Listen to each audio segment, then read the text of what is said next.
Hey, boys and girls. Hope things are going well for you. This is Mr. Weary, Bridger Middle School, coming back at you about African history. Before we get going on this, I want you to look at the photo I've got here. Well, the map, okay? It's got a bunch of red squiggly lines on it.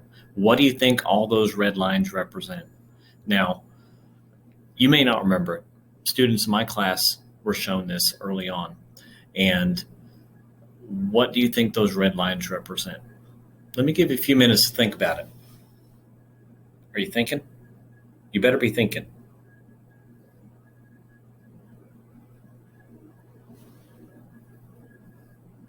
Okay, if you haven't paused it, pause it now. Okay, you got it paused? Okay. Now, the answer to that one here, let me reveal it. Wow. They represent different ethnic groups. Ethnic groups essentially are different tribes, different cultures, different languages that are within Africa. Now, that doesn't necessarily resemble today's view, but let me superimpose that with something else here. Do you remember this now? This is the colonial map of Africa. So look back at this again, okay? You've got all these red squiggly lines all over there representing borders. The white lines behind that are the present day borders of the countries in Africa. Now, let me superimpose the colonial Africa map over that. Do you see how the colonial huge regions overlap and just totally neglect the thoughts of where all the red lines are? You should, because that helps to answer some of our learning goal question, right? Our learning goal here is how has Africa's past shaped its present, and be able to explain why there is so much conflict in Africa today. So to help us on that journey, I've got one more episode of Actively Learn for you to be learning from. It's called Africa's Challenges, Conflict, and Hope. So how does Africa evolve and change and adjust after the Europeans leave the continent? Well, check it out, okay? So we've gone through the roots of imperialism. We've gone through the imperial march, imperialism and colonization within Africa. And then lastly, I want you to look at the challenges and conflict and the hope that Africa has, even with all those things against it. So let me kind of bring it up here. So the Europeans scrambled for Africa, and they did this, if you look here, they did this over from the mid-1800s after slavery was really outlawed to what it looks like here. Then the Imperial Scramble begins. Do you remember it?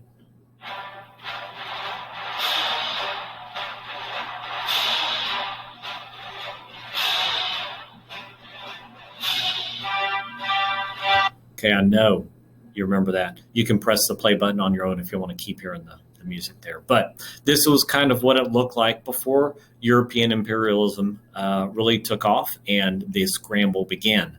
It later changed quite a bit from 1880 to the 1913 year here. Now you can look at the key, one of the 5 parts of the map here, to see what I'm talking about essentially. But it was a dramatic change. Eventually, they left.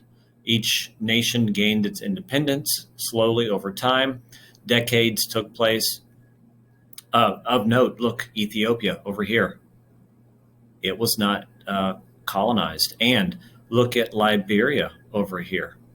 It was not colonized either. Of course, it was kind of connected to America in a certain form or fashion. Look it up, okay? What is Liberia? If you weren't in my class, maybe you don't know it, but look at Liberia. See how it had a connection to the United States long ago. This is where we're at today with Africa independent, each nation its own. How have they managed after the European scramble for Africa? Well, this is going to leave us to figure out how Africans manage the resources in their country, how they have managed in this colonial power structure that was left behind and left over that they're still trying to work through and get out of.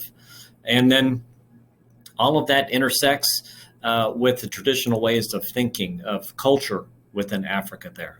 This is Africa's challenges, hopes, and conflicts within there. Again, go to Actively Learn, log in using Google. If you don't have an account on there yet, there's your class code. Use Google to establish your account. Got it? Okay. After that, you're going to be working through Africa's challenges, conflicts, and hopes. Don't do them out of order. This is the third one out of what's on there. Read through it, answer the questions as best that you can, and I will talk to you again soon.